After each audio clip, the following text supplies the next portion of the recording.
দাফনের ১৪ মাস পর কবর থেকে তোলা হলো লাশ। সড়ক দুর্ঘটনা নাকি পরিকল্পিত হত্যা? ১০ লাখ টাকার লোভে কি প্রাণ হারালেন কৃষক দল নেতা পরাশ? লক্ষ্মীপুরে দাফনের ১ বছরেরও বেশি সময় পর মরদেহের ময়নাতদন্ত নিয়ে এখন এলাকায় তোলপাড় চলছে। ঘটনাটি শুরু হয়েছিল ২০২৫ সালের ৭ মার্চ।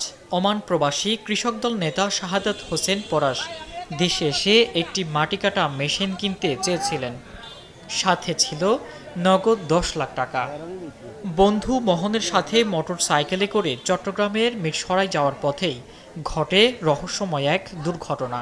সব মশার বিরুদ্ধে সুরক্ষা দিতে এলো বসুন্ধরা এক্সট্রিম অ্যারোসল, মশার বিরুদ্ধে এক্সট্রিম সুরক্ষা।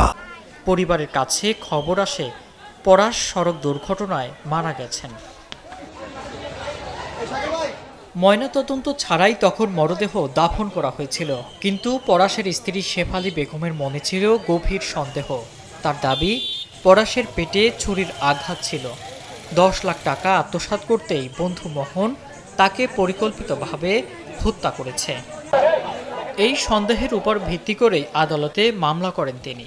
বিজ্ঞ আদালতের একটা সুনির্দিষ্ট আদেশের ভিত্তিতে এখানে যে মৃত শাহাদাত হোসেন, ওনার মৃত্যুর কারণ সঠিকভাবে নির্ণয় করার জন্য লাশ উত্তোলন করা এবং এর পরবর্তীতে হাসপাতাল কর্তৃপক্ষ সেটার পোস্টমর্টেম অথবা ফরেনসিক সেটার প্রয়োজনীয়তা অনুসারে করার জন্য আমাদের বিজ্ঞ আদালত একটা নির্দেশ দিয়েছেন। সেই নির্দেশের ভিত্তিতে জেলা প্রশাসকের স্যারের অর্ডারের ভিত্তিতে আমি এখানে এসেছি লাশটা উত্তোলন করে এটা হসপিটাল কর্তৃপক্ষের নিকট হস্তান্তর করা হয়।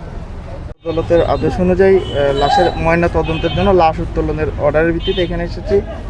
আমরা প্রথমে লাশটা সংগ্রহ করে আমাদের সদর হাসপাতালের পোস্টমর্টেম রুমে নিব, তারপর এখানে পরীক্ষা করে কি করা লাগবে, ময়না তদন্ত নাকি ফরেনসিক, সেটা আমরা পরবর্তীতে ডিসিশন নিব আর কি। আদালতের নির্দেশে দীর্ঘ ১৪ মাস পর রোববার লক্ষ্মীপুরের পারিবারিক কবরস্থান থেকে তোলা হলো পরাশের মরদেহ। জেলা প্রশাসনের নির্বাহী ম্যাজিস্ট্রেট ও চিকিৎসকদের উপস্থিতিতে এই প্রক্রিয়া সম্পন্ন হয়। ময়নাতদন্তের জন্য মরদেহ সদর হাসপাতালে মর্গে পাঠানো হয়েছে। পরাশের পরিবারের দীর্ঘ প্রতীক্ষা কি এবার শেষ হবে?